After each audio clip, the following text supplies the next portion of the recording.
Shumë faleminderit. Shumë faleminderit dhe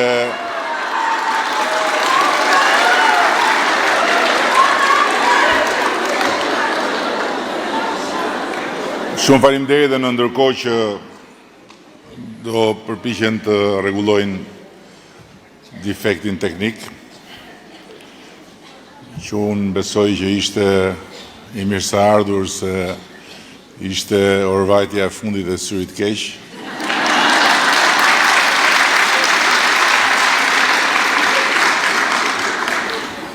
Po e marr unë fjalën,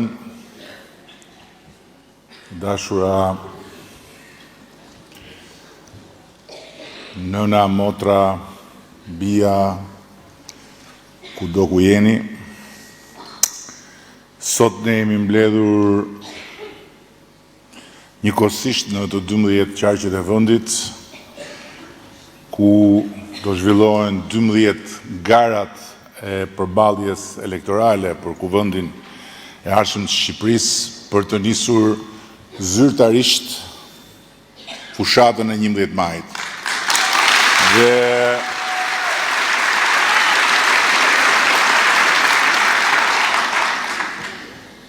duke qenë se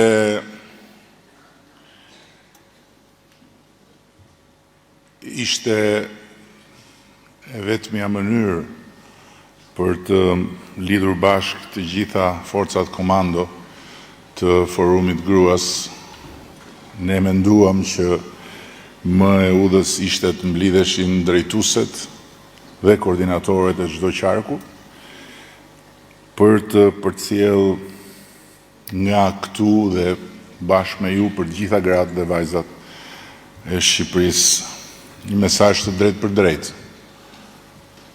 Shqipëria është grua.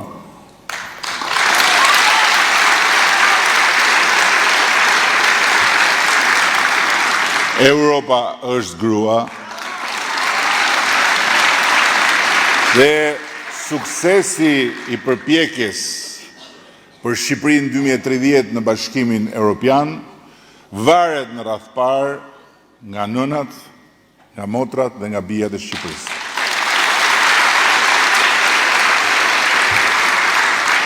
Nuk ka asgjë që mua më bën më shumë krenar për Partinë Socialiste, se sa fakti që kjo forcë politike mbështetet fuqimisht nga gratë dhe nga vajzat e Shqipërisë. E thënë ndryshe, Partinë Socialiste e mbështesi në rang kombëtar 56% e zgjedhësve gra dhe vajza, ndërsa në qarqet caktuara kjo mbështetje shkon deri në 65%. Kjo do të thotë se tek burrat dhe djemt mbështetja është më e ulët për ne se sa tek gratë dhe vajzat. Dhe nëse tek gratë dhe vajzat avantazhi ynë ndaj kënetës është goxha i madh, tek burrat ai është ndjeshëm më i ngushtë. Por ama sinqerisht mbështetjen kuptim plot, prekse dhe inkurajuese të pjesës më të ndjeshme, të pjesës më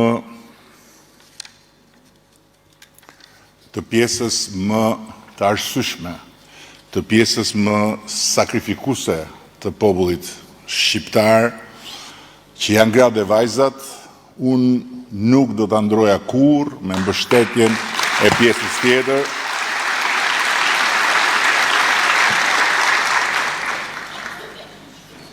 Mbështetjen e burrave dhe djemve, të cilën pa diskutim e çmoj shumë,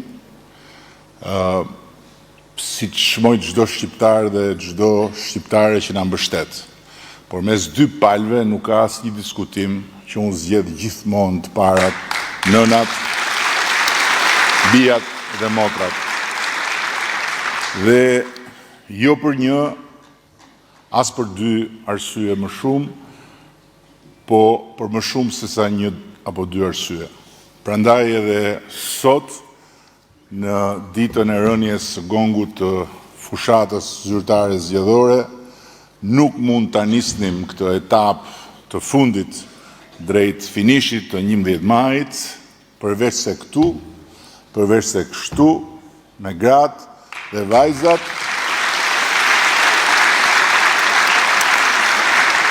që duke e njohur nga brenda organizimin e Partisë Socialiste, mendoj se meritojnë të quhen me plot gojën komandot e armatës tonë fitimtare në të gjitha qarqet e vendit, të cilat bashkëdrejtojnë dhe koordinojnë veprimtaritë e të gjitha njësive të skuadrës, tani më jo vetëm brenda, por dhe jashtë Shqipërisë.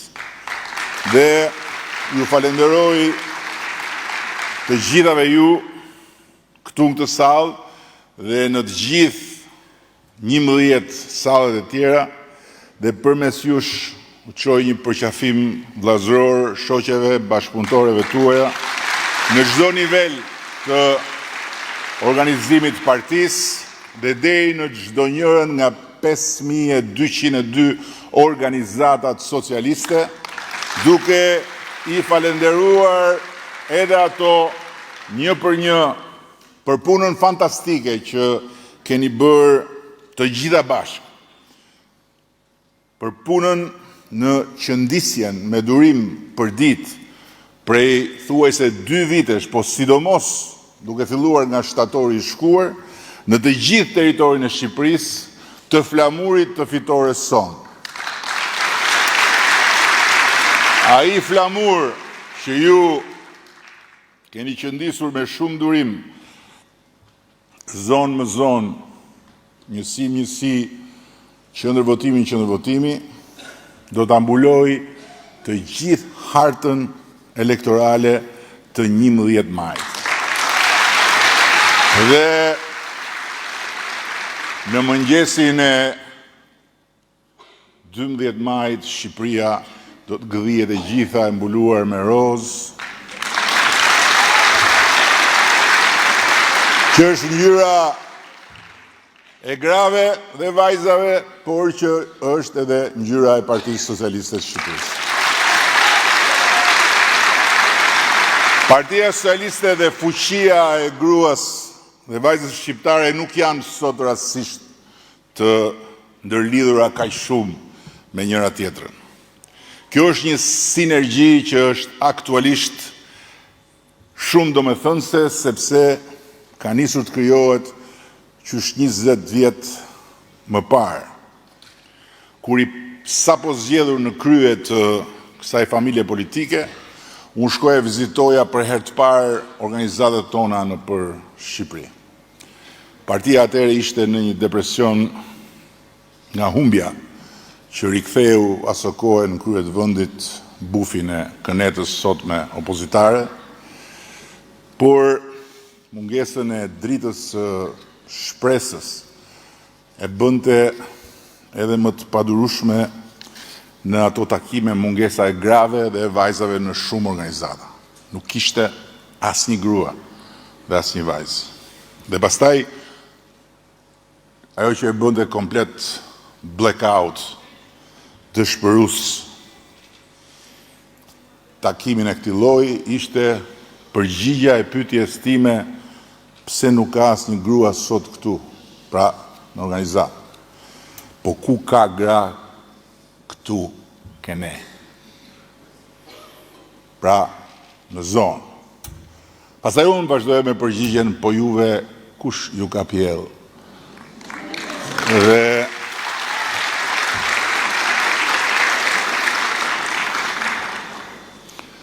kur ata nuk reagonin, shtoja dhe pyetjen tjetër: po në shtëpi kush kujdeset për ju? Juve vetë për veten tuaj? Edhe gjithmonë e kam menduar, imagjinoni sikur të gjitha ju të iknit një muaj nga Shqipëria fare.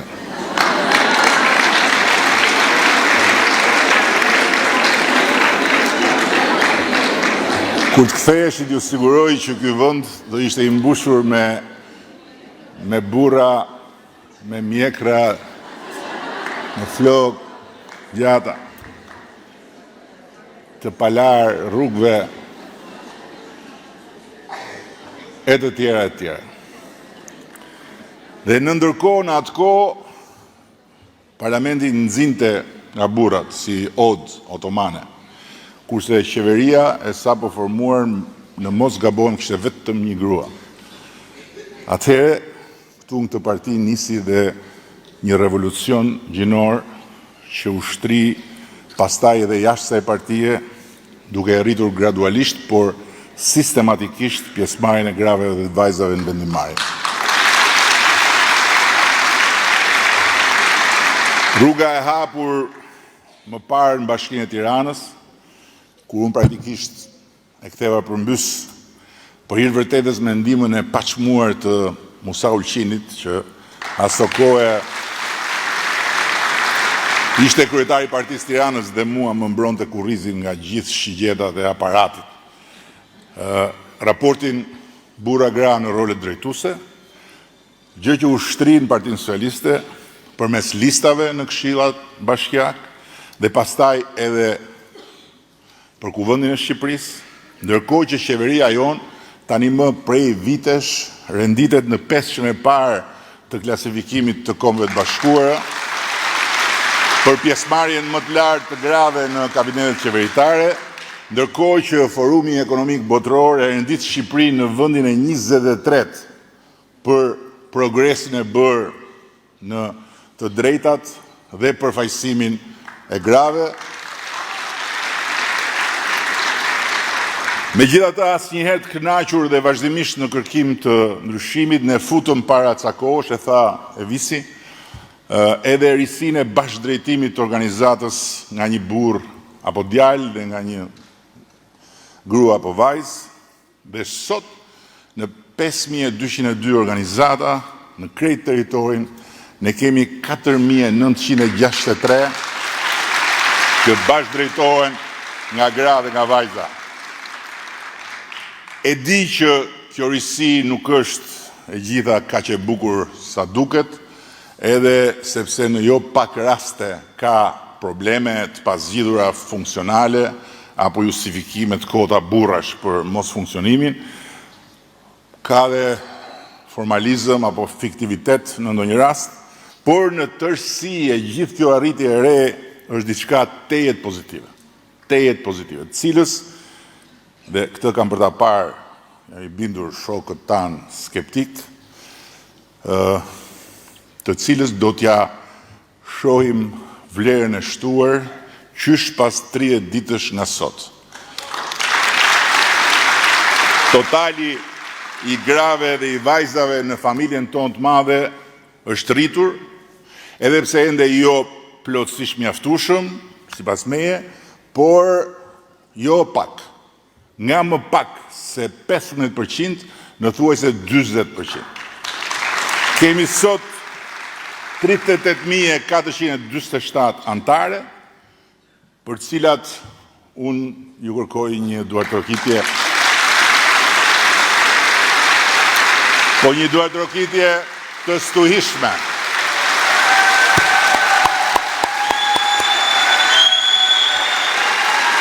Por nuk duhet të ndalemi këtu, nuk duhet pajtohemi me veten, deri kur ta bëjmë 50.000 numrin e grave dhe vajzave në Partinë Socialiste. Dhe, Gjoni, shëmbuj të mirë ka plot për sa po them dhe për sa lart akoma ne mund ngjitemi. Dhe megjithse shoku Gramos mua gjithmonë më ka thënë mos lëvdon publik se nuk do I lëvdosh dot të tërë dhe pastaj do të hatërmbeten shumë më tepër se sa do të gëzohen, unë nuk heq dorë nga ky gabim dhe mos I mbetet hatri askujt këtu, po një shembull unë dua ta sjell, se e kam edhe shumë të freskët. Isha sfundmi në celulën elektorale të Kamzës. Dhe si gjithnjë kur shkoj atje në atë bashki, dola me shumë energji pozitive.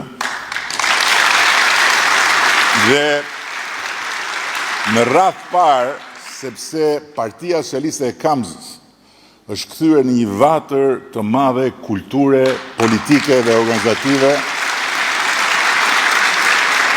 ku për ata që nuk e din dhe e shohin nga larg, duket sikur është zona ku udhëheq Rakip Pasha. Po ku në fakt tonin e japin gratë dhe vajza.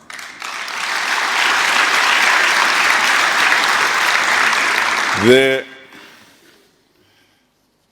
nuk është e rastit që sot këtu janë 3 shoqe dhe vetëm një shok nga Kamza, dhe më shumë akoma edhe deputetja më e re të gjithë listës tonë për 11 majin është pikërisht një 20 vjeçare e Forumit Rinor të Kamzës.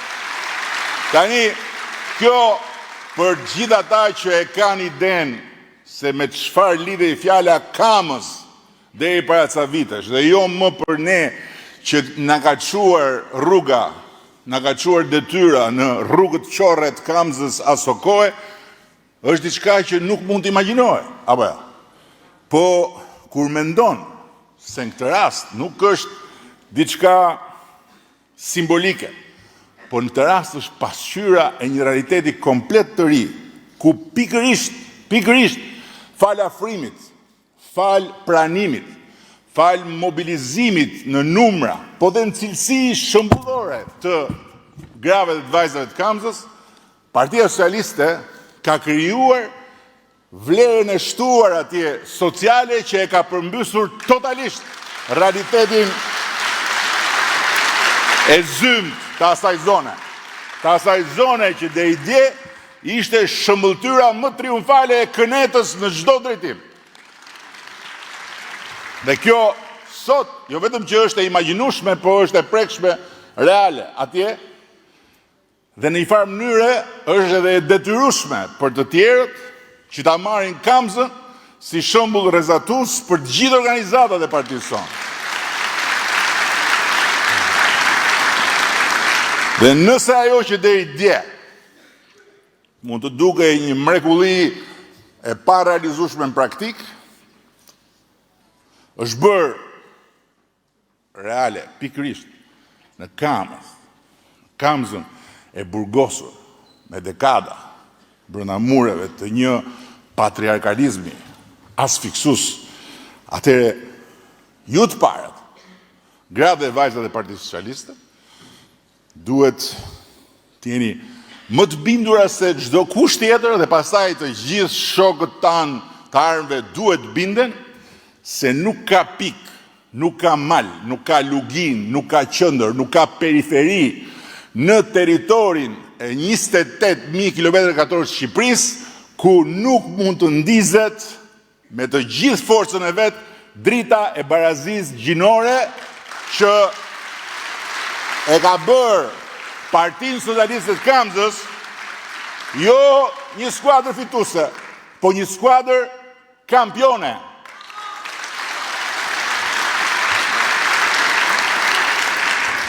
Dhe ajo çka gratë dhe vajzat mund sjellin për Partinë Socialiste dhe për Shqipërinë, përmes Partisë Socialiste, është një vlerë e shtuar, është një vlerë shumë e veçantë, shumë speciale, që me gjithë dëshirën e madhe, burrat dhe djemt nuk e krijojnë dot pa gratë dhe vajzat.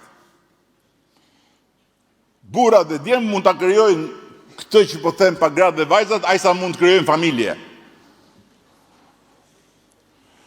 Dhe ndërkohë që fakti është që kudo dhe kurdo, se kjo ka shumë rëndësi, që burrat dhe djemt ndjekin të njëjtën rrugë që ka ndjekur Rakip Suli në Kamës, duke e mbështetur vendosmërisht afrimin e grave dhe të vajzave në parti, dhe duke ju besuar atyre, tamam si Dibrani Qut, shumë përgjegjësi, rezultatet janë mbreslënëse. Ja dhe për shembull një tjetër shumë, i krijuar jo nga leadershipi i një burri, po i vetë grave. Shikoni Bulqizën, një bashki e drejtuar historikisht nga burrat, ku një grusht burrash atje, e këshim bërë kështu si me detyrim përcaktim për gjitha partitë politike, o një nga ne, o ne i hudhin votat ke të tjerët. Dhe sot, Fal Kurajos, të drejtuesit politike të Dibrës, Belindës, që vuri një bas shumë të madh, duke mbështetur një kandidaturë të paimagjinueshme për atë territor atje, të një gruaje, Bulqiza drejtohet pikërisht nga ajo grua.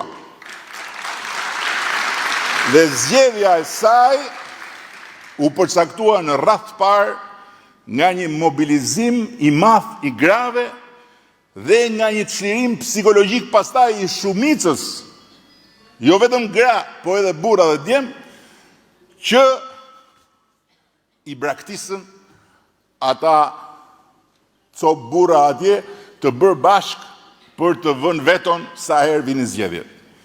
Ose, ja ku e keni mamicën këtu, që është kthyer si hapse dyersh të pahapura prej vitesh, nga Kamza në Shkodër, me fitore, kuptohet, dhe tani në Kavaj, ku unë për veten time me zi pres ta shikoj qa do dali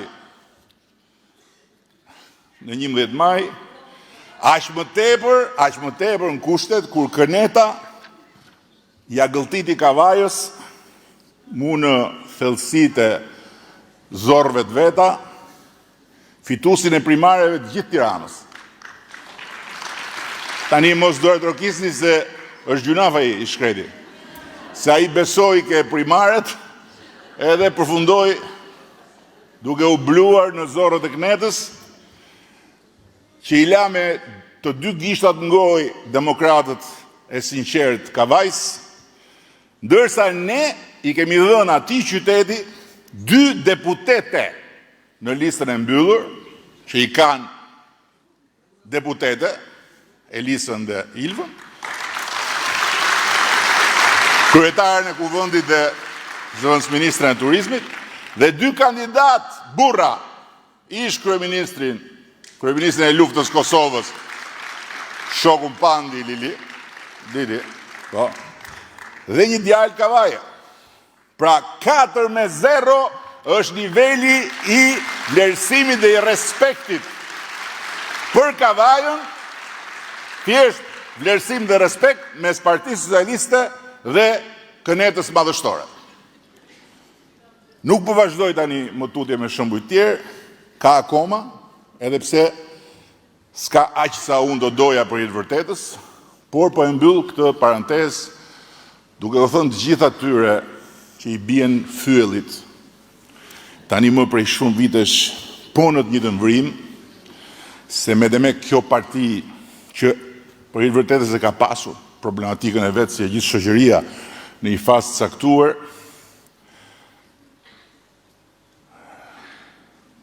ka mbështetjen e krimit, prandaj është e pathyeshme, dhe këtë e thon pa pushim njerëz që kanë vrarë në bulevard me pushkët e shtetit, apo ata që pastaj mllefin e pangushëllueshëm e kanë si motiv për t'u zgjuar në mëngjes edhe për të pritur deri në darkë kur turren në për ato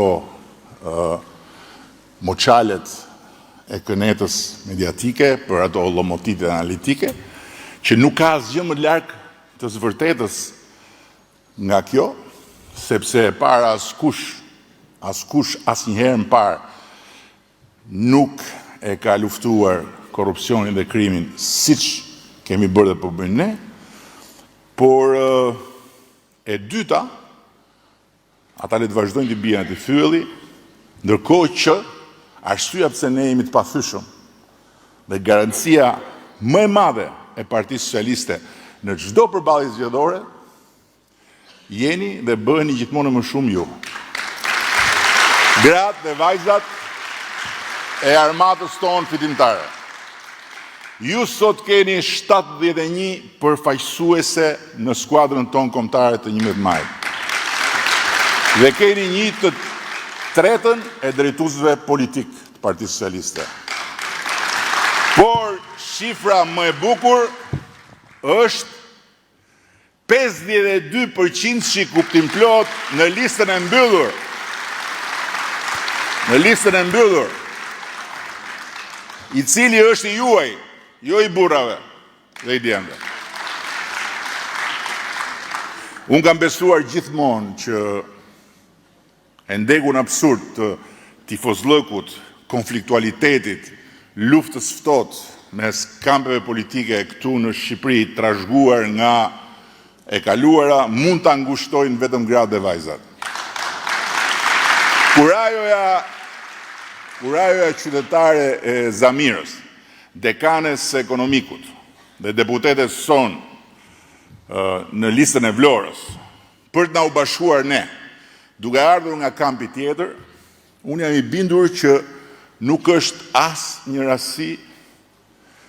rast i veçuar i një momenti elektoral, ndërkohë që gra dhe vajza të kampit tjetër u janë afruar apo dhe bashkuar disa njësive tona elektorale, edhe në 3 apo 4 qarqet tjera. Unë i falenderoj ato që të gjitha, i siguroj që nuk do bëhen kur pishman, madje është e bukur se kur i kam takuar, më thoshin, ne nuk e dinim që ishte kështu Partia Socialiste. I mujtëm prisë s'kemi parë gjë akoma, dhe dua të falenderoj edhe njëherë forumin rinor të Partisë Demokratike të Vlorës, ku pikërisht një vajzë, kryetarja e forumit, që për i të vërtetës na e ka bërë malore garën në Vlorë në 2021, dhe njëkohësisht dhe nënkryetaria e rinisë demokratikase në shkallë vendi, Sara, hodhi një hap shumë kurajos të lëvizjes të gjithë forumit në krahun tonë. Jo për të antarësuar në Partinë Socialiste, dhe as për të ndrruar bindjet e tyre, po për ta vënë Vlorën dhe për ta vënë Shqipërinë në BE mbi kënetën. Dhe sigurisht edhe veten e tyre duke e braktisur kënetën, ku praktikisht, dhe nuk është për qeshur, u mbytën në mënyrën më të pabesë të gjithë fitusit e sinqert të farsës primareve. Ato primaret janë një spektakël bizantin hipokrizie politike që të kujton Komisionin e Festës të Ismail Kadares. Kush nuk e ka lexuar, i sugjeroj ta lexojë. Keni aty primaret nga fillimi deri në fund.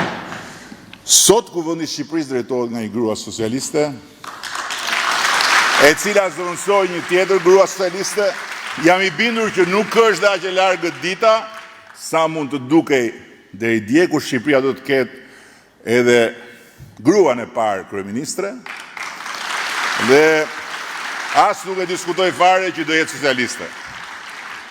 Po shikoni se si ne kemi rritur pjesëmarrjen e grave dhe vajzave në kuvendet vendore, në këshillat bashkiake, ku ka qenë Partia Socialiste gjatë gjithë kohës, që ka tërhequr të tjerët, dhe ku në mënyrë të vazhdueshme ne këto e kemi vënë si kusht për të kaluar më tej në miratimet e ligjeve zgjedhore.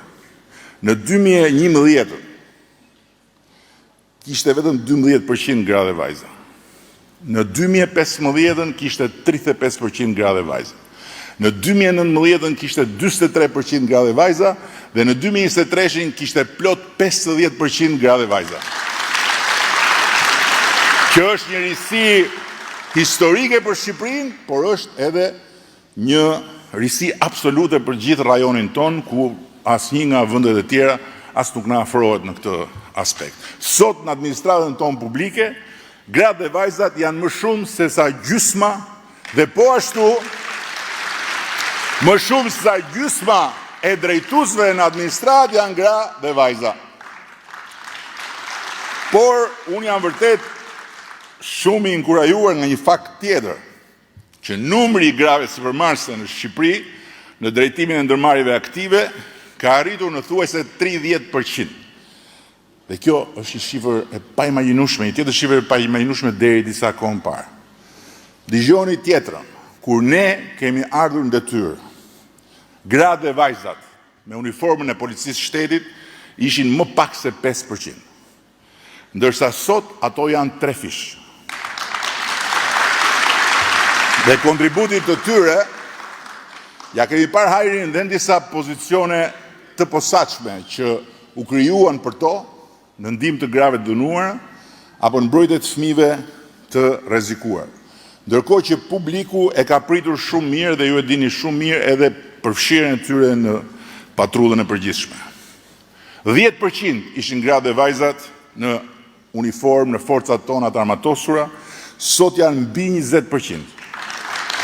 Por më e rëndësishme akoma është që 22% e tyre janë me gradë oficeri.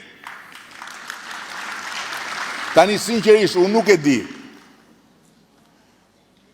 Nëse ne do kishim arritur ta mbyllnim TikTokun dhe t'i merrnim në mbrojtje fëmijët tanë nga ato kanosjet e frikshme të asaj platforme, pa ndjeshmërinë e posaçme të nënave të nxënësve dhe njëkohësisht të grave dhe vajzave mësuese, të cilat përbëjnë 80% të trupës kombëtare mësimore. Po ajo që unë di është se mbështetja e tyre për idenë e mbylljes së asaj platforme ishte pothuajse 100%, ndërkohë që e burrave jo edhe aq.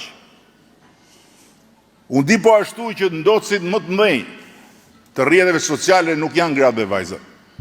Apo është tjetër kush.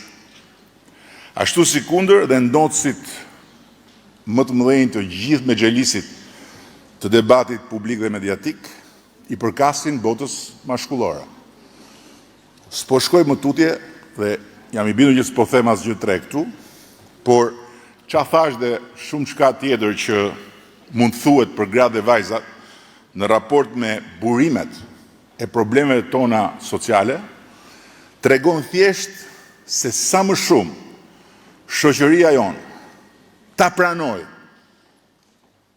dhe ta mbështes potencialin e tyre të jashtëzakonshëm, aq më mirë është edhe për burrat pa asnjë diskutim. Nga ana tjetër, njoja, mbështetja dhe promovimi i këtij potenciali nga ne, Partia Socialiste, si forca më e madhe politike shqiptarëve, ka një rëndësi të posaçme për të adresuar problemet ende jo të pakta dhe jo të vogla të botës grave dhe të vajzave në tërësi në botën shqiptare. Në të gjithë rrugtimin ton të shtetbërjes europiane, ku reformat shpeshherë të vështira, masat shpeshherë shtrënguese, mundësitë shpeshherë të pamjaftueshme që i kanë kufizuar jo pak dëshirat tona për të rritur më shumë shpenzimet buxhetore të shtetit në funksion të buxhete familjare, ne nuk e kemi harruar asnjëherë, asnjë minutë, se njerëzit janë arsyeja madhore e qeverisë sonë.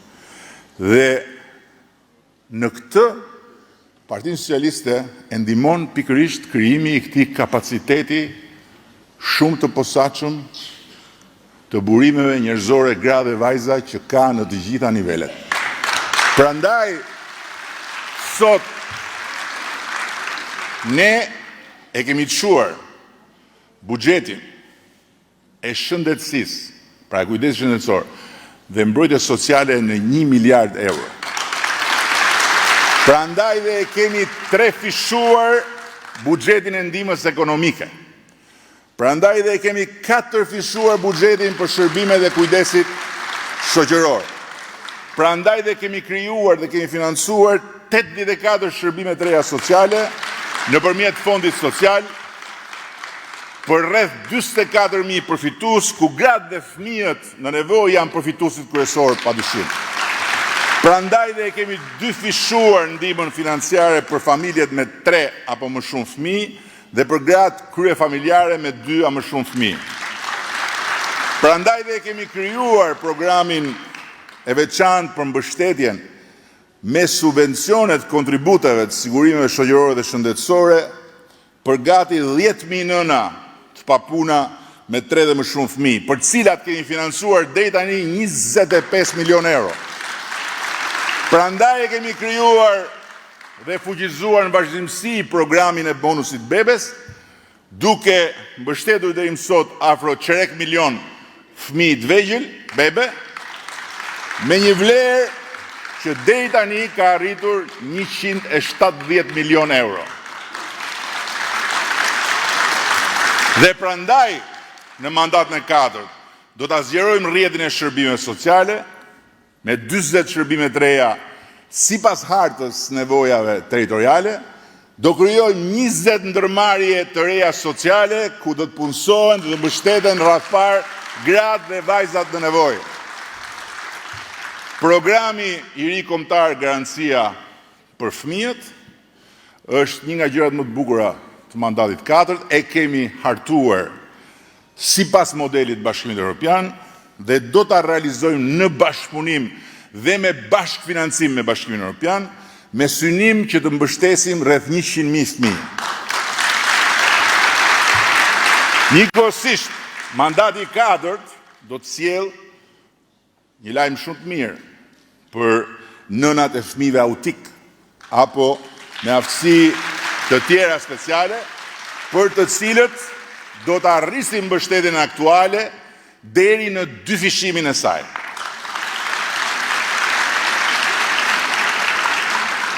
Parafytyroheni se duket sikur ka qenë 100 vjet përpara, por nuk ka qenë 100 vjet përpara. Kur ne kemi marrë detyrën, kishte 0 asnjë mësues ndihmës në sistem për këta fëmijë.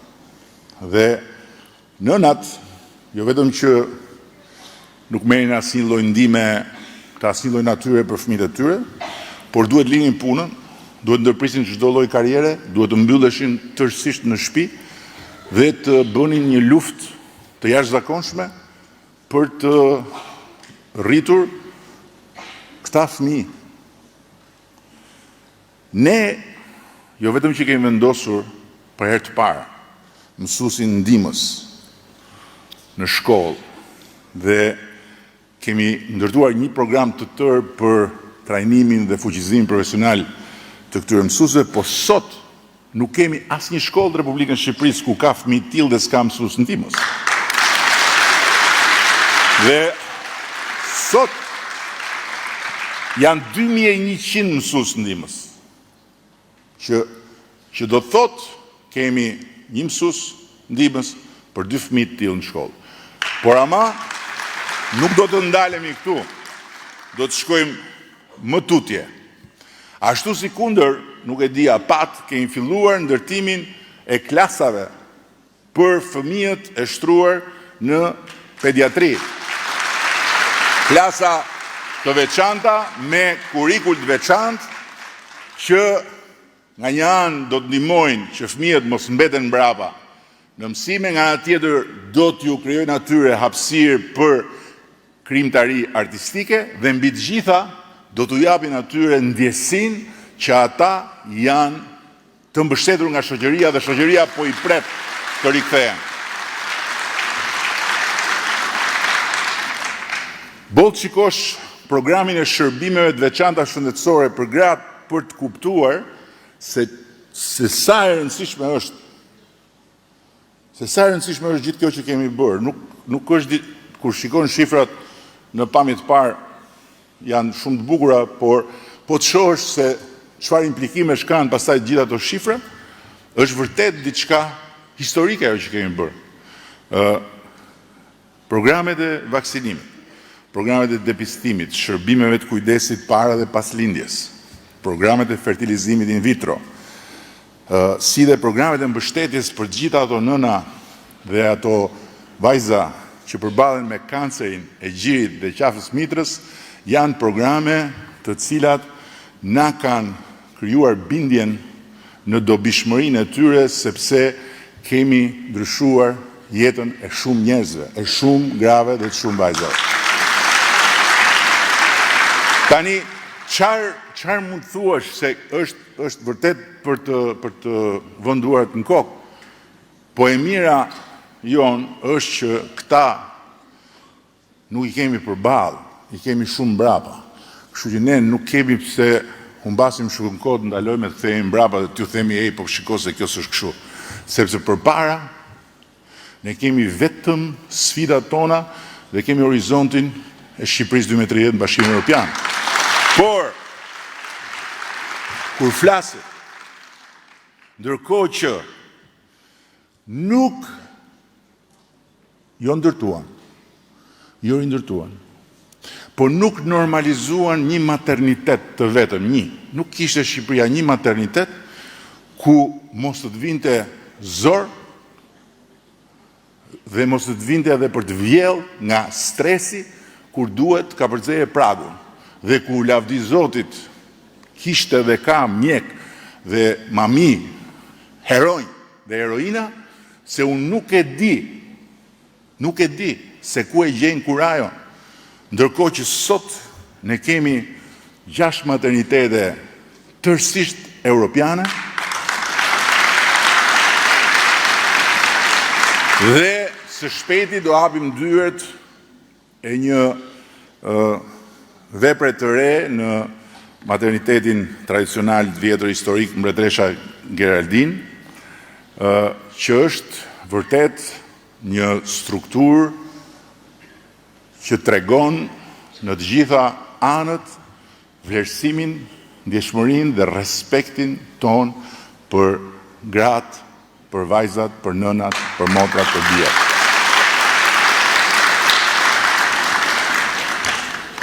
Tek programet e nxitjes punësimit, përmes trajnimeve profesionale, përmes programet të vetë punësimit, përmes subvencionimit pagesave për kopshte e çerdhe, mbulimit kostove të transportit dhe kështu me radhë, ne kemi arritur që numri i grave të punësuara të jetë 63% dhe 28% ishin përfituesit nga programi i startupeve në 2024 gra dhe vajza, në programin e këtij viti, në thirrjen e këtij viti, shkuan në 41% gra dhe vajza.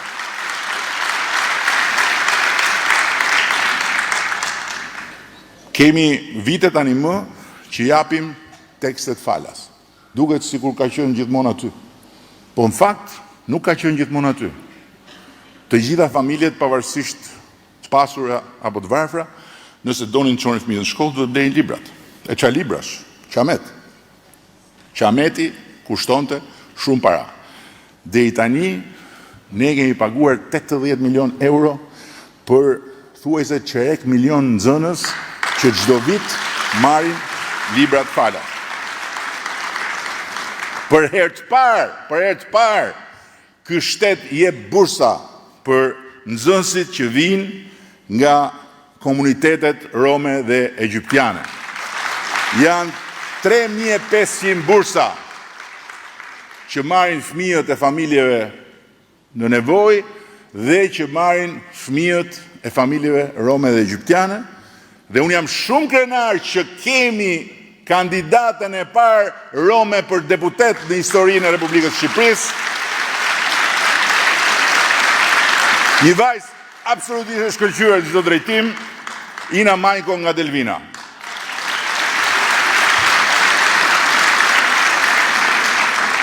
Kemi hapur një program të ri të detyrave të shtëpisë në shkollë, që është një histori suksesi që zgjerohet vit pas viti dhe që i ofron një mbështetje të madhe prindërve, por tani ka ardhur koha që duke filluar nga Bashkitë Qendra Qarku të fillojmë programin jashtëzakonisht të nevojshëm për prindrit dhe sidomos për nënat të vaktit të drekës në shkollë. Në mënyrë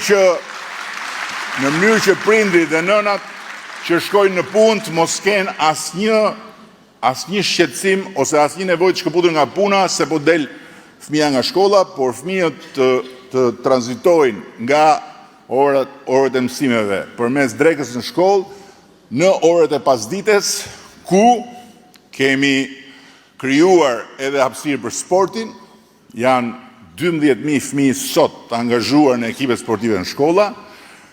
Duam dhe do të shtojmë disiplinat, se nuk do bëhen gjithë voleybolist dhe basketbolist, dhe duam që këtë numër ta çojmë në të paktën 20.000. Ndërkohë që nga ana tjetër do të zgjerojmë më tutje programet e artit dhe të zeve në shkollë, si dhe programin e fermës në shkollë. Por nuk janë vetëm mësuesit për fëmijët me aftësi speciale, por janë edhe psikologët dhe punonjësit social që ne kemi futur në shkolla dhe i kemi shtrirë në të gjithë rrjetin ton arsimor, bashkë me oficerët e sigurisë, që janë një komponent i ri, që do të shtrihet më tej, në ndërkohë që do të mbështeten, dhe siguria në shkollë do të mbështetet nga një sistem tërësisht inovativ kamerash inteligjente, jo vetëm në shkollë, në oborr, në korridor, por edhe në çdo klasë. Dhe kështu falë edhe partnerit shumë të sigurt që kemi Qeverisë së Emiratit Bashkuara, mbi projektin dhe financimin që e kemi të garantuar, do të realizojmë një projekt sigurie për shkollat që do të jetë avangard të paktën për rajonin tonë.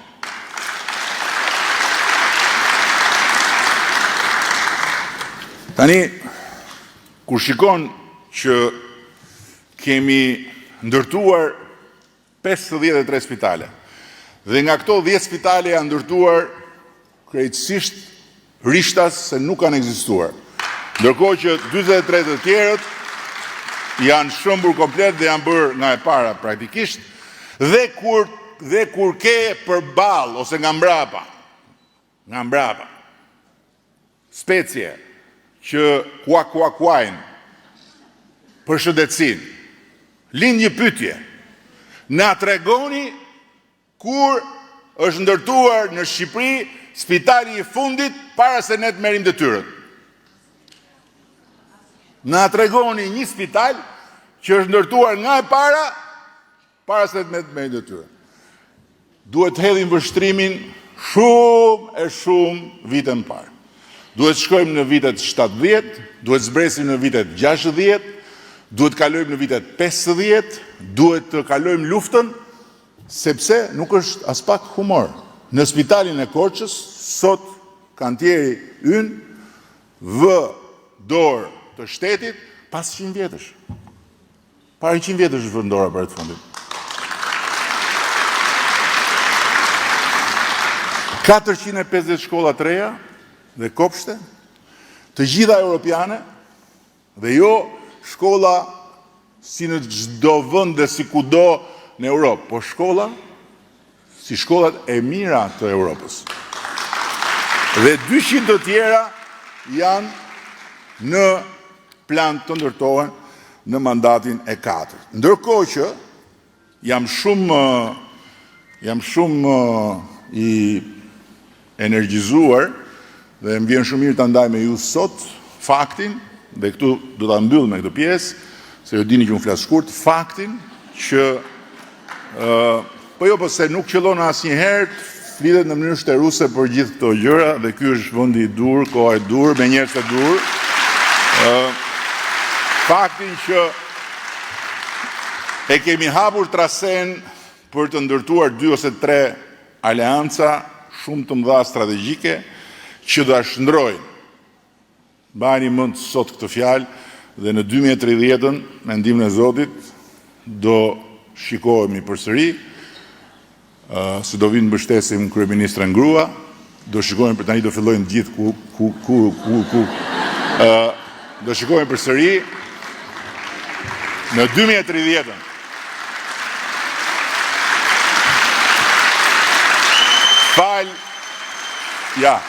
Keni parë? Jo. A mund të imagjinoni të shkoni në një takim të madh dhe një grua të fishkëllej? Keni parë? Ja.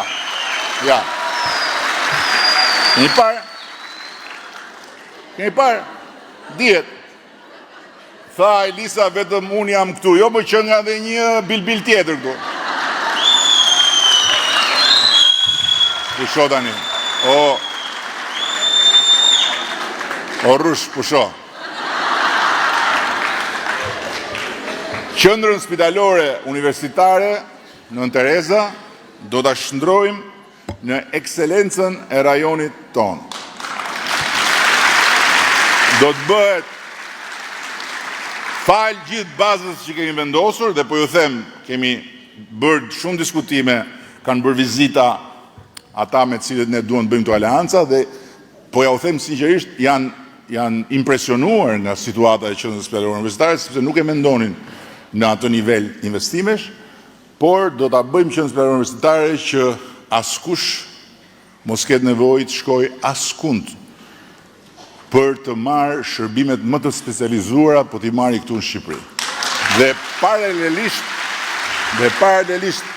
me Qendrën Spitalore Universitare do të bashkëngjisim me Universitetin tonë mjekësisë, një nga universitetet më të mira të Europës, dhe Universiteti i Mjekësisë do të bëhet një destinacion akademik jo vetëm për studentët shqiptarë, por për studentë nga gjithë Europa, këtu në Tiranë.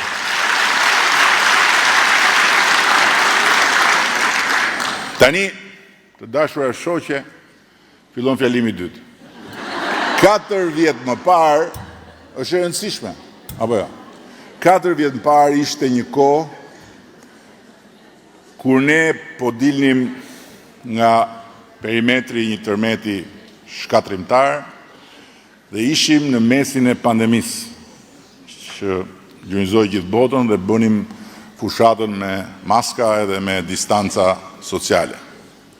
Dhe sot, kur sovrani popull do hyjë në ditët e reflektimit dhe të gjykimit 3 ditor para se thotë fjalën e vet në 11 maj, ne ka nevojë, si gjithmonë në këto raste, që kujtohemi vetë se nga jemi nisur, çfarë kemi kaluar për të arritur këtu, dhe pastaj të kujtojmë dhe tjerë.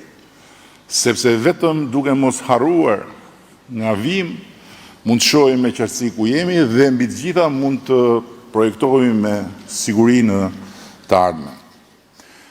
4 vjet më parë, si sot, Shqipëria ishte peng, ishte kapur peng nga dinamikat brenda Bashkimit Evropian dhe procesi i fillimit negociatave merrej dhe kthehej mbrapsht duke u refuzuar herë një vend, herë 2 vende, prap ai vendi tjetër, që vinin veton për arsyet e tyre, dhe e vërteta është që dhe vetë BE-ja nuk ishte entuziaste për të nxitur zgjerimin.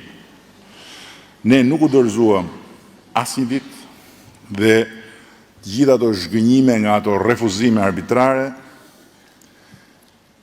si dhe gjitha ato helmin që pastaj përgatitej dhe hidhej këtu në të gjitha pjatat e shqiptarëve, sa herë hapnin penxheret e atyre berberhaneve televizive, e kthyem në një forcë të shtuar dhe vazhduam me një ide të vetme.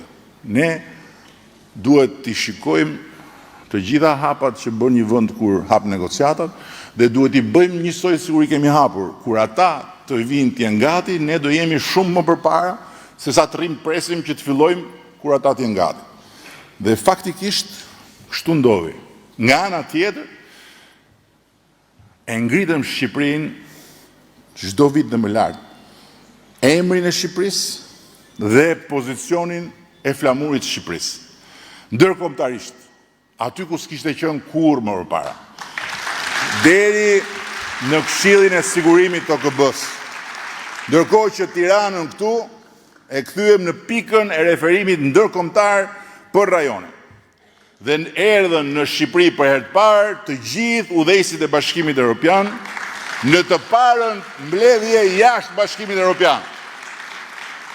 Jashtë Bashkimit Evropian. Dhe nuk e bën prap.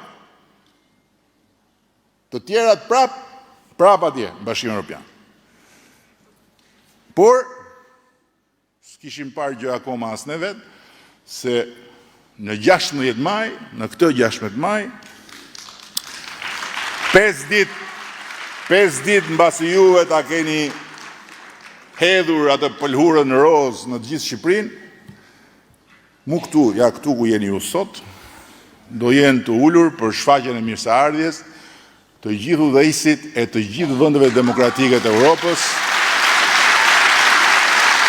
për samitin e Komunitetit Politik Evropian. Ndërkohë që në 2027 tek sheshi përballë do të zbarkojnë të gjithë udhëheqësit e Aleancës Atlantikut Veriut për samitin e NATO-s në Shqipëri.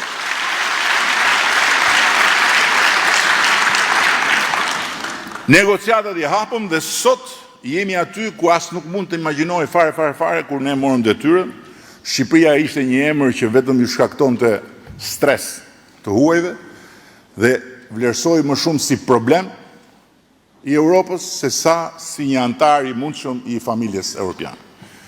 Sot e kemi në tavolinë planin e dakordsuar me Bashkimin Evropian për të mbyllur negociatat për 2 vjet dhe për herë të parë kemi në dorë ne, unë, ju, të gjithë dhe të gjitha ato që janë jashtë një mundësi historike, reale, aktuale, që të hyjmë në Bashkimin Evropian brenda kësaj dekade. Sepse yjet janë rreshtuar në favorin tonë. Për herë të parë janë rreshtuar yjet në favorin tonë, se për herë të parë nuk jemi vetëm ne që duam të hyjmë sa më parë në BE, po për herë të parë është dhe BE-ja që do që ta marrë në gjirin e vet. Dhe prandaj po negociojmë si të çmendur për ta mbyllur në 3 vjet një proces që për të tjerët ka zgjatur shumë më tepër. Dhe me që ra fjala se para ca ditësh atë ca javësh doli këneta, nuk kam konferenca, nuk kam hapje kapitull të tjerë, madje Bufi tha që mua më kishin dënuar, më kishin lënë pa ngrënë se isha sjell si bandit. Kur sot u publikua data 14 prill, do me thënë të hënën, për konferencën e 4 dhe do hapim një seri tjetër kapitull.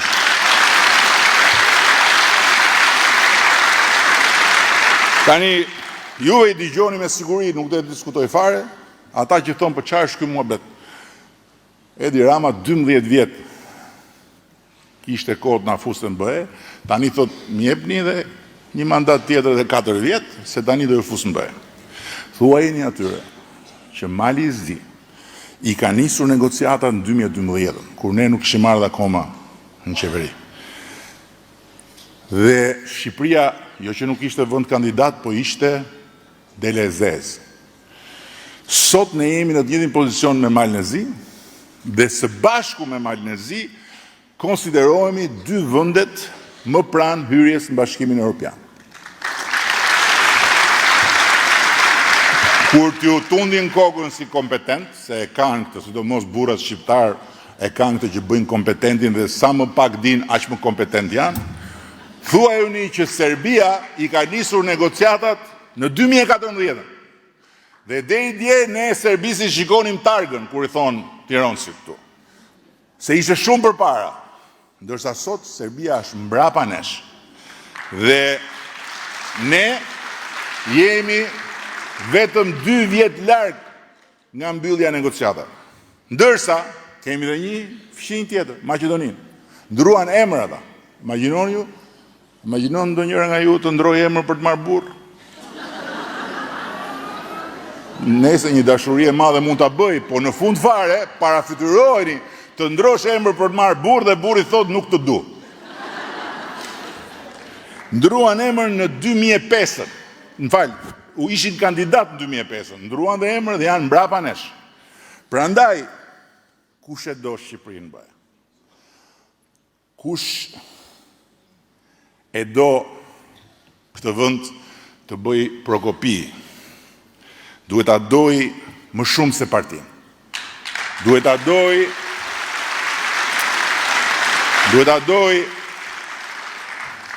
flamurin kombëtar më shumë se flamurin e kënetës, sidomos. Dhe të çdo moçalishte rreth saj, se janë krijuar dhe këto moçalishte të reja, që të re kanë vetëm moshën e bufit vogël aty. Dhe duhet, si qytetarët na bashkohet në 11 maj, njësoj si që bashkuan shumë njerëz si qytetarë me PD-n në vitin 1992, sepse më shumë se sa më pëlqen PD-ja, së më pëlqen PD-ja, vendimtar në atë moment ishte fakti se ishte koha e dur, vendi i dur për të ndarë një e mirë nga një epokë dhe për të hapur një epokë të re, dhe PD-ja ishte e vetë një zgjedhje e dur. Po njësoj është sot Partia Socialiste. E vetë një zgjedhje e dur, në vendin e dur, në kohën e dur, për të vazhduar punën ditë natë dhe mbyllur negociatat për antarësim në Bashkimin Evropian.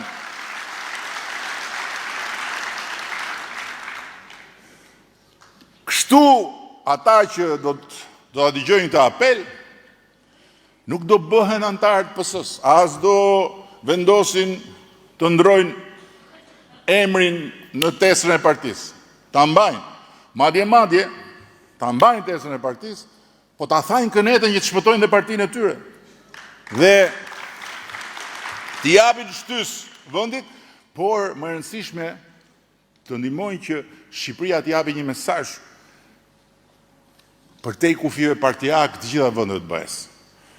Ne, populli shqiptar, pa dallim bindjesh partijake, e duam Shqipërinë sa më parë në familjen e Bashkuar Evropiane. Tani ke dëgjuar bufin ju kur flet se për hir të vërtetës unë nuk e ndjek, po më vijnë këto të meme me ato zëra. Edhe më thonë që i fiket lampa çdo ditë, ka i fiket lampe dhe ikën. Kishte thënë për shembull që taksat i vjedhin qytetarët. Natyrisht është lampa që fiket, nuk është se ai vërtet e mendon këtë. Po keni dëgjuar që thonë tani që nuk është prioritet hyrja në Bashkimin Evropian. Prioritet është Shqipëria madhështore. Po kur thonë të shkrim SPAK-un në 12 maj, keni dëgjuar? Po kur flasin për Amerikën edhe për presidentin amerikan, si kur e kanë një komshi që hynë e dalin për salë Skosi, e keni dëgjuar?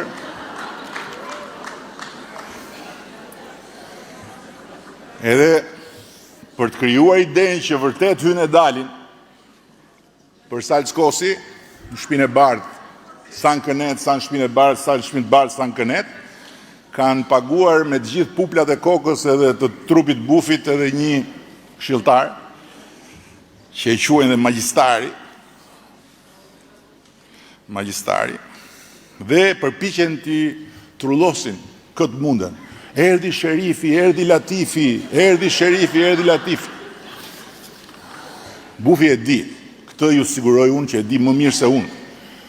Më mirë se ju, më mirë se të gjithë, që vetëm një magji mund t'a shpëtoj nga disfata. Dhe disfatën në 11 maj do e ketë më të madhen që nga 97.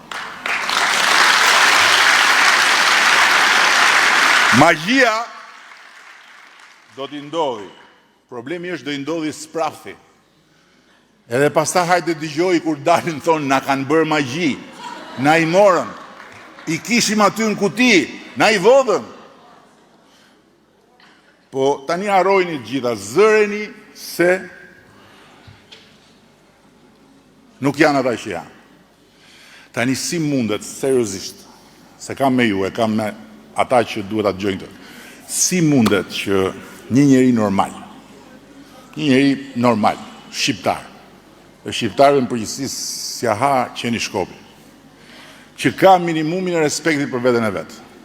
Pra që pranon të mbylli syt, pranon të mbylli veshët, pranon dhe ta talli qik veten se hajtë mos jemi bashkë, po tallim qik, po sidoqoftë deri këtu, si mund ta marrë seriozisht dhe t'i japi votën një forcë politike që e quan veten Aleanca Madhështore.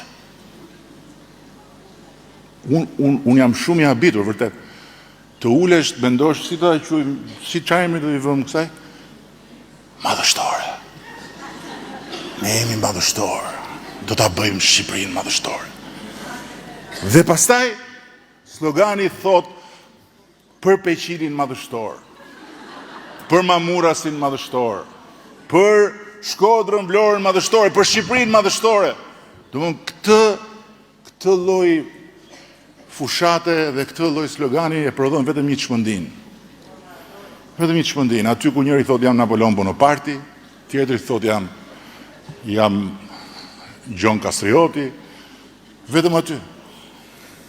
Si mund dalë tash njeriu nga shtëpia, imagjinoni ditë diel, çohet njeriu, zgjohet, vishet, burra me burrat e kam, ose gratë nuk kam për të shkuar atje, unë e di. Gratë nuk kam për të shkuar atje, po do ta shikojmë rrugës, po me burra. Rruhet, qethet, rregullohet, vishet, shkon atje, edhe hedh votën në një kënet kaq madhështore. Edhe kthehet krenar dhe thot sot mbaroi u mbyll epoka e Edvin Kristaq Ramës. Si ka mundësi? A i ka vërtet Shqipëria ka shumë budallëj, mendoni ju? Sinqerisht. A ka shumë budallëj Shqipëri që ta bëjnë gjithë këtë?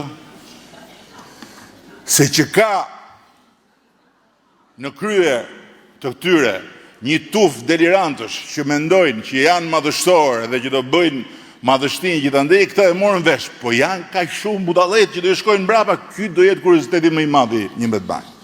Megjithatë, kjo është rruga e tyre, është rruga e fatit tyre, e kanë zgjedhur vetë, ti shkojnë deri në fund, ne nuk i pengojmë, si gjithmonë, premtime, përbetime, madhështore, deri ditën e zgjedhjeve, pastaj do dëgjojmë thirrjet madhështore ndark, fituam, ik, largohu, fituam, do dalin dhe ca makina madhështore me ca flamuj, edhe do t'i bien ca burive madhështore, dhe pastaj fillojnë klithmat madhështore për vjedhjen madhështore të një fitore madhështore deri në zgjedhjet e tjera. Ne kemi rrugën tonë, s'ka lidhje me këta fare, e cila këtë herë është shumë e veçantë sepse nuk është rruga e një fitore thjesht aritmetike për partinë tonë, por është rruga për një fitore gjeopolitike për Shqipërinë tonë. Prandaj, në 11 maj, të gjitha ju, drejtuesit dhe koordinatorët e Partisë Socialiste, sbashku me të gjitha gratë dhe vajzat kryetaret e Organizatës Socialiste, sbashku me të gjitha anëtarët e familjes tonë, duhet të shkoni dermder dhe të mos lini shoqe, mos lini fqinje, mos lini kunat, se kunatat janë më të rëndësishme dhe më të rrezikshme. Mos lini të njohur, mos lini nën e vajz pa i thënë që nuk ka asgjë madhështore askund. Ka vetëm një gjë kombëtare, patriotike, qytetare për të bërë, për t'i dhënë një shtysë negociatave, për të mbyllur procesin.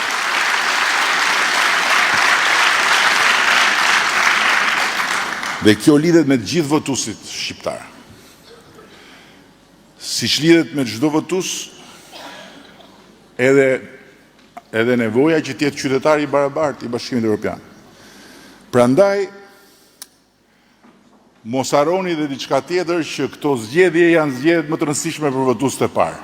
Votuesit e parë janë një kategori në vete. Ju e dini shumë mirë se shumica juaj ka edhe çunat, gocat është më okej, po çunat votues të parë, por është shumë e rëndësishme që të gjithëve tu tregohet, tu flitet nënave të tyre dhe tu thuhet çfarë rëndësie, çfarë vlere konkrete ka hyrja e Shqipërisë në Bashkimin Evropian për familjen e tyre, po sidomos për fëmijët e tyre. Tu tregoni që ajo zbritja në aeroport apo në përport, në Itali, në Greqi, hyrja në çdo pikë në Bashkimin Evropian, ku ka 35 vjet, 35 vjet, që sa zbresim atje, na tregojnë me gisht ton dilit që ka dhe. 35 vjet. Edhe na fusin në një radhë si delet, ndërkohë që italianë, greke, ku di unë, hikin, avullojnë. Edhe fillon një histori kontrolli, ku po shkon, qa do bësh, kush s'ka ftuar, a ke lek, as ke lek, sa lek ke, a je sigur që i ke, po se mos ke më shumë, po a ke hotel, e pastaj, kur do kthehesh, kur do ikë? Keni dëgjuar në njerë, të prisni një ikë dera të kur do ikësh? Kjo mund të marrë i fund. Kjo mund të marrë i fund dhe fundi i kësaj fillon në 11 maj. Ashtu si kundër, tu tregoni dhe të shpjegoni se dëgjoj që thonë për çfarë duhet ne pasaporta. Ne kemi pasaportën, ne s'kemi viza. Viza ne s'kemi për të lëviz. Po ama ne nuk kemi të drejtë të ndalojmë. Ne jemi hik, edhe kur do ikësh? Ndalo, kur do kthehesh? Kështu që prandaj ne duhet investojmë votën në 11 maj që çdo shqiptar dhe çdo shqiptare të ketë atë pasaportën e Bashkimit Evropian dhe në momentin që aty tek ajo pasaporta jonë shkruhet dhe Bashkimi Evropian krahas Republikës së Shqipërisë, ne jo vetëm që nuk kemi më ato korridoret e veçanta dhe hym e dalim në çdo kufi të BE-s, po kemi dhe liri të ndalojmë në çdo vend të BE-s ku të duam. Me pasaportën, me këtë pasaport, Shqipëria bëhet sa BE-ja. Dhe BE-ja bëhet sa Shqipëria, faktikisht, sepse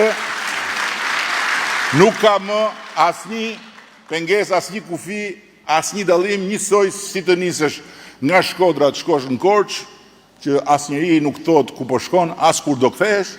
Mund të nisesh nga Tirana të shkosh në Lisbon, mund të shkosh në Varshavë, mund të shkosh në Paris, mund të shkosh në Berlin, mund të shkosh në Stockholm, është e njëjta gjë komplet. Dhe për fëmijët që janë sot 14, 13, 12, 11, 10 edhe më poshtë, dhe që nesër prindrit duan t'i çojnë të studiojnë në Bashkimin Evropian, vajzat e djemtë e Shqipërisë mund të studiojnë çdo universitet njësoj me po ato kushte, me ato tarifa si studentë e Bashkimit Evropian dhe jo më si studentë të huaj. Me tarifa tjera, me kuota, kur do kthehesh, sa do rish e kështu me radhë. Por edhe për punën, me atë pasaport, çdo shqiptar mund të shkojë dhe të tentojë të punojë ku të dojë, në çdo vend, me të njëjtat të drejta dhe të përfitojë të njëjtat sigurime shoqërore dhe shëndetësore të atij shteti ku punësohet në Bashkimin Evropian. Po ashtu edhe hyrja dalja në shumë vende që s'janë në BE na lehtësohet me atë pasaport. Ndërkohë që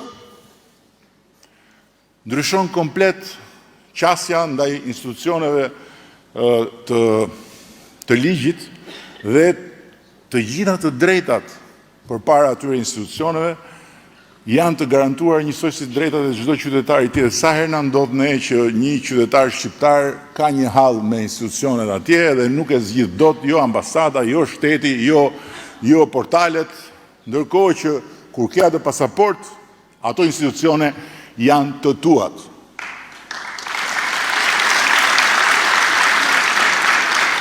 Të gjithë emigrantët sot në Greqi kanë problemin e pensionit. Ne kemi filluar të negociojmë me Greqinë. Mezi e mbyllëm me Italinë, burokracia italiane pa fund, kaloi këtu e kaloi aty, dje është vënë dhe firma e fundit, me sa jam informuar. Por u them emigrantëve, nëse ne në 11 maj marrim një mandat shumë fort dhe mbyllim negociatat në 2027, dhe Shqipëria bëhet antare e Bashkimit Evropian, pensionet e të gjithë atyre që jetojnë në BE shqiptarëve njihen automatikisht. Nuk ka më nevojë për dhe madje ti nuk ke nevojë të marrësh pasaportën italiane apo greke që të konkurosh si qytetar i BE-s në zgjedhjet vendore atje. Do të bëhesh kryetar komune, kryetar bashkie, do të bëhesh antar e këshillit, nuk ke nevojë për pasaportën italiane apo greke. Mjafton ajo shqiptarja me Bashkimin Evropian. Po kështu, me atë mund të konkurosh për të shkuar në Parlamentin Evropian. I vetmi nivel që duhet pasaporta ati vendi është kur do të bëhesh deputet në atë vend. Ndërsa Shqipëria do të ketë përfaqësuesit e vet në Parlamentin Evropian. Do të ketë përfaqësuesin e vet në qeverinë, në Komisionin Evropian. Prandaj duhet çuar mesazhe shumë fort dhe duhet çuar në zemrën e çdo vajze, duhet çuar në mendjen e çdo gruaje shumë qartë për t'ju dhënë pasaportën e BE-s brenda kësaj dekade. Na duhet thjesht mandati i 4, por na duhet një mandat i 4 jo aritmetikisht, por i mandati i 4 më i fortë se 3 mandate deri sotme. Prandaj kush e do atë pasaport duhet votojë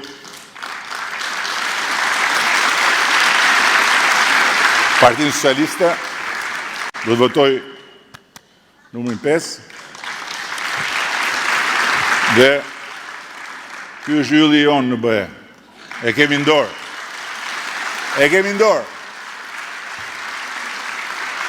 Edhe për demokratët është më e thjeshtë se dora i bie të jetë blu, se blu është flamuri i BE-s. Kështu që këtë yllin që na ka ardhur në dorë, ne nuk duhet ta lëshojmë. Po duhet ta mbajmë fort në dorë dhe duhet ta çojmë dhe ta vendosim në qellin e Bashkimit Evropian. Tani ka disa që duhet thonë, po ç'na duhet ne pasaporta e BE-s, ç'na duhen gjithë ato, ne do rrim në Shqipëri. Çfarë do na duhet në BE? Ne do rrim në Shqipëri se edhe këta kneta thonë, ne na duhet Shqipëria. Tani për Shqipërinë duhet i thoni që ne nuk duam ta ndarsohemi në BE dhe s'duam ta ndarësojmë Shqipërinë në BE që Shqipëria të iki në ndonjë vend tjetër. Ne duam që ta sillim BE-n këtu. Që Shqipëria të jetë pjesë e BE-s. Duke u bërë pjesë e kësaj familje, atëherë ne kemi një Shqipëri më të sigurt, kemi një Shqipëri më të drejtë, kemi dhe një Shqipëri më të mirëqënë. Pse?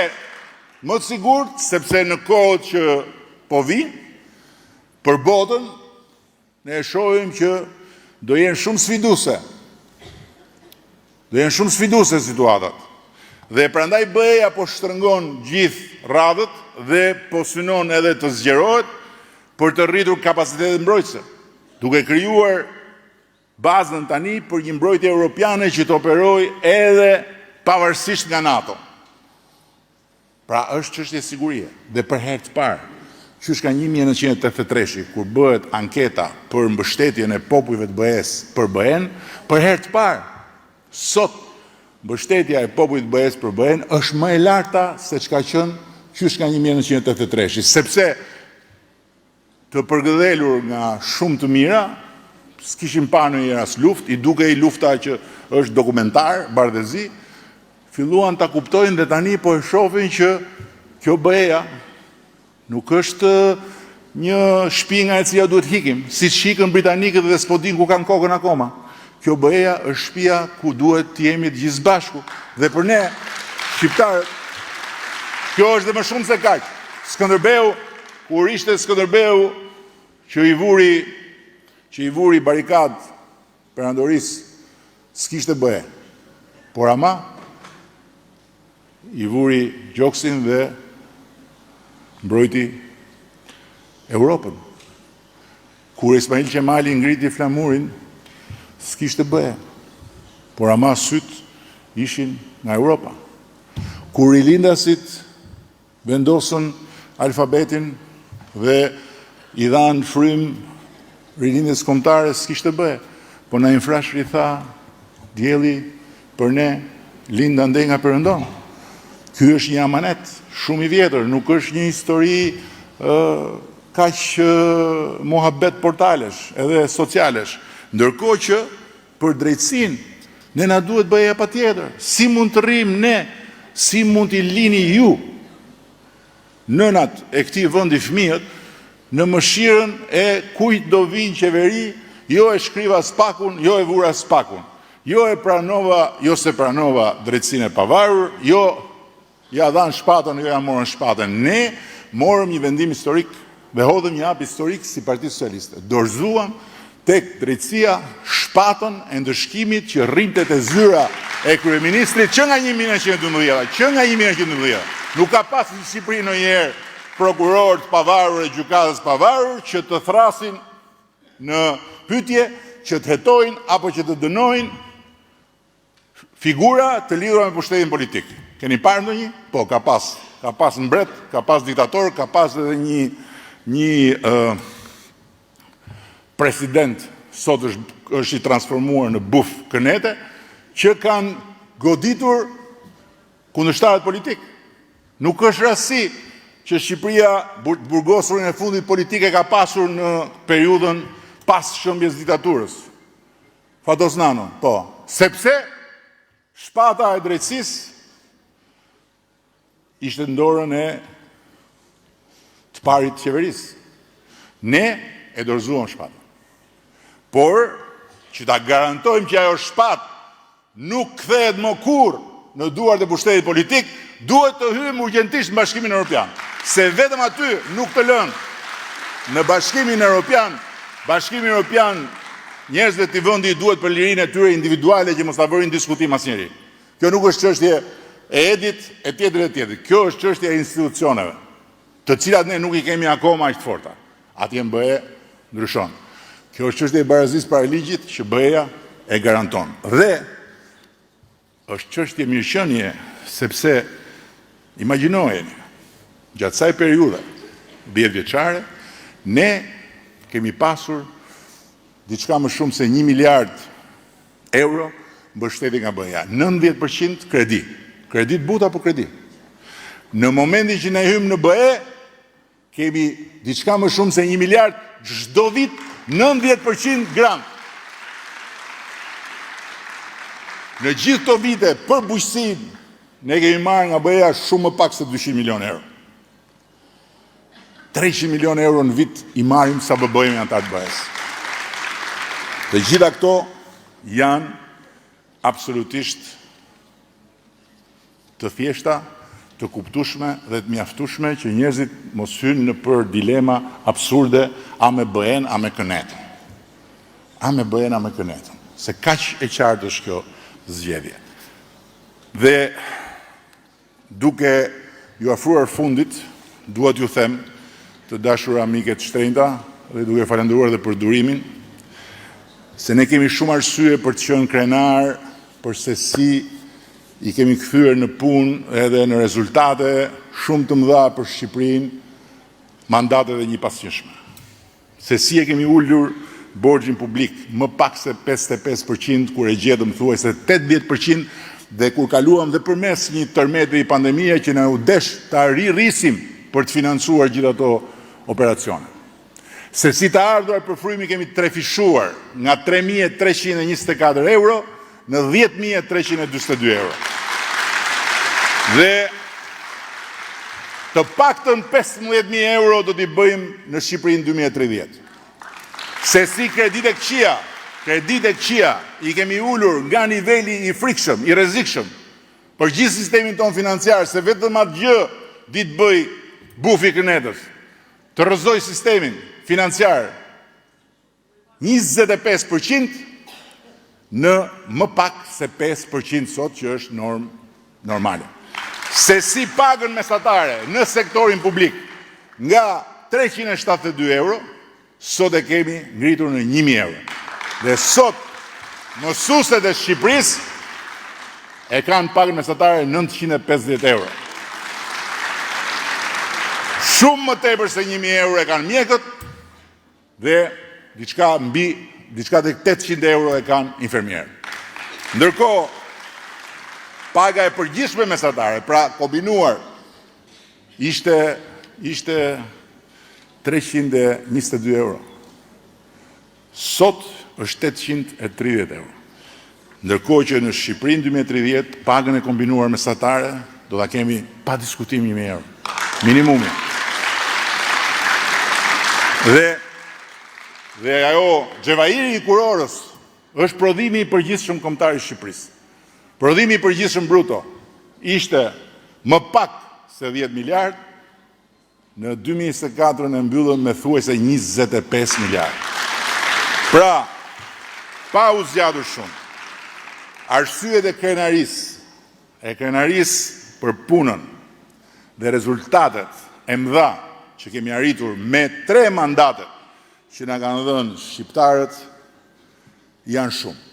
Por, unë dua t'ju falenderoj dhe t'ju përqafoj dhe t'ju përcjell për sot me arsyen e arsyeve, sipas meje. Arsye për cilën unë mendoj që ne, socialistët dhe progresistët shqiptar, kemi të gjithë të drejtën për të parë në sy çdo shqiptar kur i kërkojmë votën për mandatin e 4. Ajo është ngritja e dinjitetit të Shqipërisë në këmbë. Ngritja e dinjitetit të Shqipërisë nga një zhgaravim në një linjë të drejtë në sytë të huajve. Dhe fakti që ne i dham marrëdhënieve tona ndërkombëtare një shije që nuk e ka pasur kurrë nëna Shqipëri. Shijen e respektit të munguar gjithmonë. Sot Shqipëria respektohet, vlerësohet dhe dëgjohet si asnjëherë më parë. Dhe pa diskutim, në këtë arsye të arsyeve, unë besoj që ato të cilat e kuptojnë më mirë se çfarë po them, janë pikërisht gratë dhe vajzat. Sepse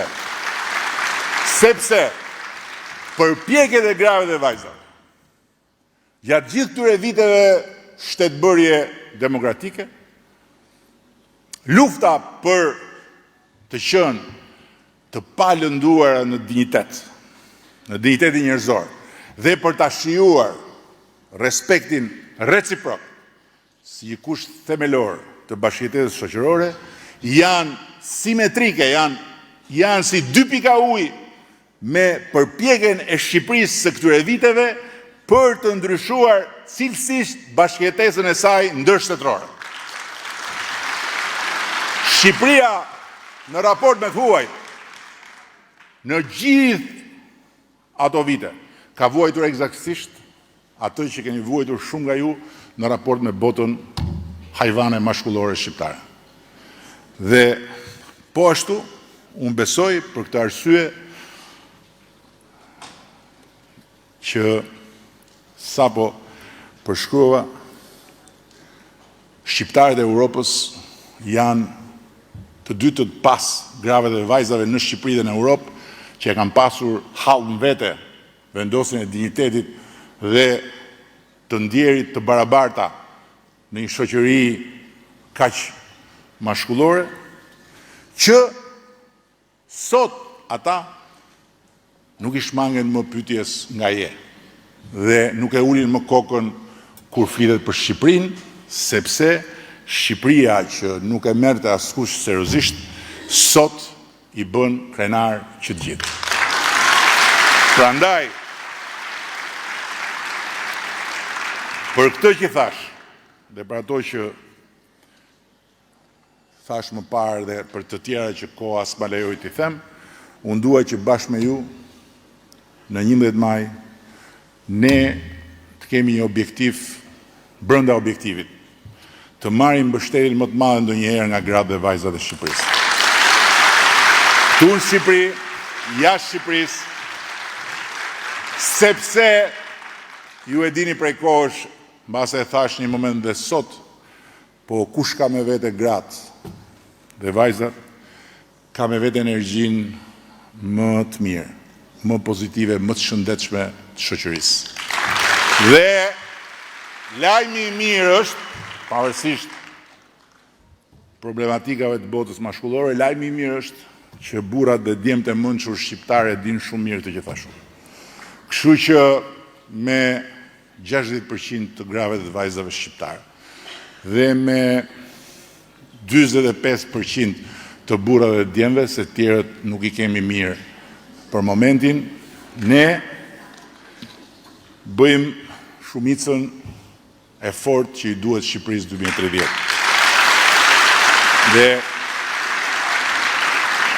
Dhe nëse sot mund t'i japim një kuptim duke aktualizuar atë ëndrrën vizionare të rilindasve për Shqipërinë zonjë, Shqipëria bëhet zonjë vetëm kur bëhet zonjë antare e Bashkimit Evropian. Dhe kështu ne çojmë në vend amanetin, të cilin të gjitha zemrat e pastra dhe gjitha mendjet e ndryshuara të vendi e kanë përcjell brez pas brezi, dhe siç u thash, fati e ka dashur, fat shumë i madh që ne të qëllojmë këtu në këtë kohë, në këtë vend dhe të jemi ne ata të cilëve fati na e ka vënë në dorë yllin që na takon ne ta ngjisim në majën e Bashkimit Evropian. Ju falenderoj shumë,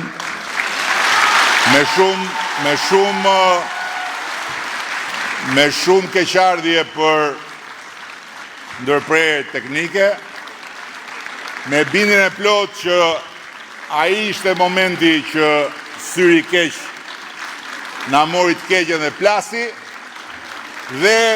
dhe me premtimin që këto 12 takime të njëkohshme me kryetaret, me drejtuesit, me koordinatorët e Partisë Socialiste, me forcat komando të Partisë Socialiste, do t'i bëjmë në të 12 qarqet me të gjitha gratë anëtarë të Partisë Socialiste dhe do të ndezim zjarrin më të madh femëror në historinë e zgjedhjeve dhe